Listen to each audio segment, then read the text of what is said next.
क्या संसार छोड़ देना ही मोक्ष का मार्ग है, या संसार में रहकर अपने कर्तव्य निभाना अधिक श्रेष्ठ है? यही प्रश्न अर्जुन ने भगवान श्री कृष्ण से पूछा, और भगवान ने जो उत्तर दिया वह आज भी हर मनुष्य के जीवन को दिशा देता है। आज भगवद गीता का अध्याय 5 कर्म संन्यास योग शुरू होता है। अर्जुन पूछते हैं, हे कृष्ण, कभी आप कर्म त्यागने की बात करते हैं और कभी कर्म योग की प्रशंसा करते हैं। इन दोनों में श्रेष्ठ क्या है? श्री कृष्ण मुस्कुराते हैं और फिर कहते हैं, दोनों मार्ग कल्याणकारी हैं अर्जुन, लेकिन कर्म योग अधिक सरल और श्रेष्ठ है, क्योंकि केवल कर्म छोड़ देना संन्यास नहीं है, बल्कि कर्म करते हुए भी मन में आसक्ति न रखना ही सच्चा योग है। भगवान कहते हैं, जो व्यक्ति न किसी से द्वेष करता है और न किसी वस्तु की लालसा रखता है, वही सच्चा सन्यासी है। सच्चा त्याग कपड़ों का नहीं, मन के राग द्वेष का त्याग है। भगवान आगे समझाते हैं, ज्ञान योग और कर्म योग अलग नहीं हैं। दोनों मार्ग अंत में उसी परम सत्य तक पहुंचाते हैं। चाहे ज्ञान के द्वारा चलो या निष्काम कर्म के द्वारा, यदि लक्ष्य परमात्मा है तो दोनों मार्ग एक ही मंजिल तक पहुंचते हैं। ज्ञानी व्यक्ति समझता है, मैं कुछ नहीं कर रहा, इंद्रियां ही अपने विषयों में कार्य कर रही हैं। वह चलता है, खाता है, बोलता है, काम करता है, लेकिन भीतर से स्वयं को केवल एक साक्षी मानता है।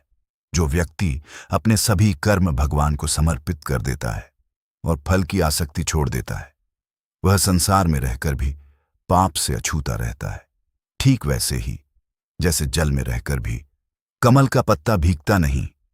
श्री कृष्ण आगे कहते हैं, हे अर्जुन, बंधन कर्म नहीं है, बंधन कर्म के फल की आसक्ति है।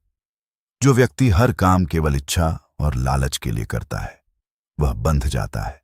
लेकिन जो व्यक्ति कर्तव्य समझकर कर्म करता है और फल भगवान पर छोड़ देता है, वह शांति प्राप्त करता है। भगवान शरीर को कहते हैं 9 द्वारों वाला नगर, और ये 9 द्वार हैं, 2 आंखें, 2 कान, 2 नासिका छिद्र, 1 मुख, 1 मलद्वार और 1 प्रजनन द्वार। इन्हीं द्वारों के माध्यम से मनुष्य संसार से जुड़ता है। लेकिन ज्ञानी व्यक्ति इस शरीर में रहते हुए भी स्वयं को शरीर नहीं मानता। वह जानता है कि मैं यह शरीर नहीं, मैं वह आत्मा हूं जो इस शरीर रूपी नगर में निवास कर रही है। आत्मा न जन्म लेती है, न मरती है, वह केवल साक्षी है, और परमात्मा न किसी के पाप लेते हैं, न पुण्य।